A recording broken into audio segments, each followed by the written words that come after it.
ప్రధానమైనటువంటి హామీలు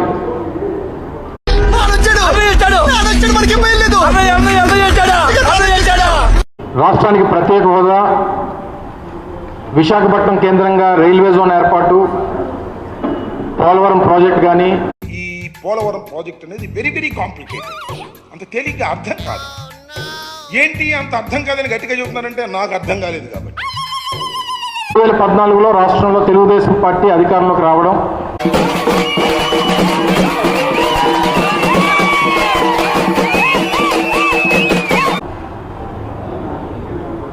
రాష్ట్ర భవిష్యత్తుకి సంబంధించినటువంటి ప్రధానమైనటువంటి హామీలన్నింటినీ కూడా గాలికి వదిలేయడం. మన ప్రభుత్వంలో పూర్తిగా మద్యాన్ని నిషేధిస్తాం అని చెప్పి గట్టిగా కూడా చెప్తా ఉన్నాం. ఒకసారి మన కరెంటు రేట్లు చూడండి, ఈ రేట్లన్నీ కూడా పూర్తిగా తగ్గించేస్తాను అని చెప్పి మీ అందరికీ కూడా హామీ ఇస్తా చూడండి. ఆయనకి ఇదేం కొత్త కాదు. ఎన్నికలకు ముందు వాగ్దానాలు ఇవ్వడం, ఎన్నికల తర్వాత ఆ వాగ్దానాలను చేయకపోవడం మనం చూస్తూ ఉన్నాం. ఎన్నికలు అయిపోయిన తర్వాత ఇచ్చిన ఏ వాగ్దానాన్ని నెరవేర్చుకోకుండా ప్రజల్ని ఇచ్చిన శటకోపం పెట్టేటటువంటి పద్ధతుల్లో ఇవాళ వైఎస్ఆర్ కాంగ్రెస్ పార్టీని పనిచేస్తా ఉన్నది.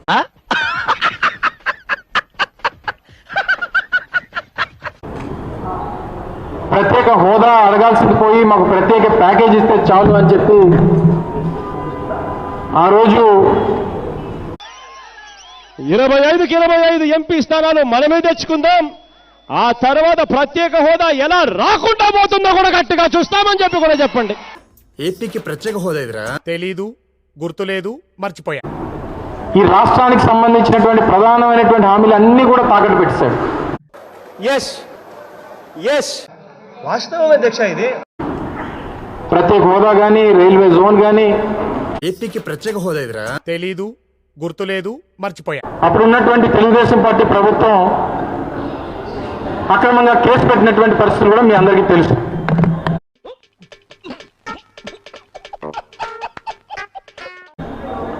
ఈ కేసు పెట్టినటువంటి పరిస్థితుల్లో 10 సంవత్సరాల పాటు న్యాయస్థానంలో కేసు మీద పోరాటం చేశాం. నిన్న ఈ కేసు మీద జడ్జిమెంట్ రావడం జరిగింది. వైసీపీ మాజీ మంత్రి గుడివాడ అమర్నాథ్ కు కోర్టు జైలు శిక్ష వేసింది. 2016లో రైల్వే జోన్ ఆందోళనల కేసులో కోర్టు సంచలన తీర్పిచ్చింది. గుడివాడ అమర్నాథ్ కు 6 నెలల జైలు శిక్ష, 5,000 రూపాయల జరిమానా విధించింది. గౌరవ న్యాయస్థానం వారు కూడా నన్ను అడగడం జరిగింది, మీరేం చెప్పదలుచుకున్నారని. మీ తరఫున వాదించడానికి ఎవరైనా ఉన్నారా? మా కేసు మేమే వాదించుకుంటాం యువర్ ఆనర్. తీర్పు కూడా మీరే ఇచ్చుకోండి రా. రే మనం ఎందుకు ఇక్కడ, వెళ్ళిపోదాం రండి. సారీ సార్, అదేదో ఫ్లోలో వచ్చేసింది సార్. ప్రజలకు సంబంధించినటువంటి పోరాటం, ఈ ప్రాంత అభివృద్ధి కోసం చేసినటువంటి పోరాటం,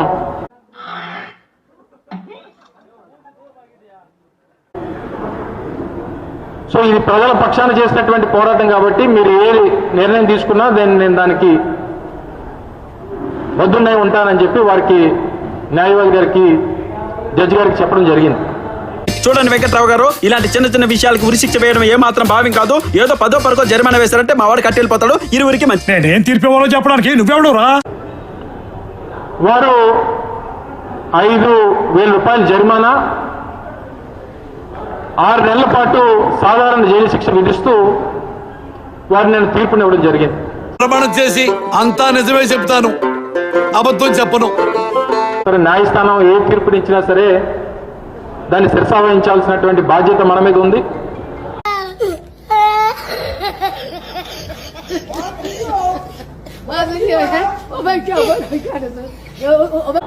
దాన్ని అంగీకరించాం. మిగిలినటువంటి ప్రక్రియలన్నీ కూడా చేసి ఎప్పీల్కి వెళ్తామని చెప్పి కూడా వారికి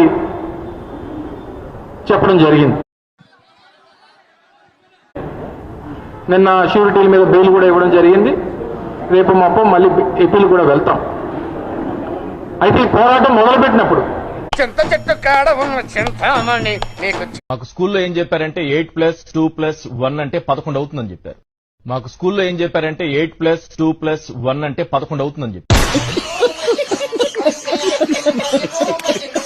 మాణిక్యం అనబడే నేను 1985వ సంవత్సరం నుంచి దోపిడీలు, మర్డర్లు, మోసాలు చేశారని స్వయంగా ఒప్పుకుంటున్నాను. అనుభవించు రాజా, అనుభవించు రాజా, పుట్టింది చేసిన నేరాలన్నీ స్వయంగా ఒప్పుకున్న కారణంగా ముద్దాయికి యావజ్జీవ కఠిన కారాగార శిక్ష విధించడమైనది.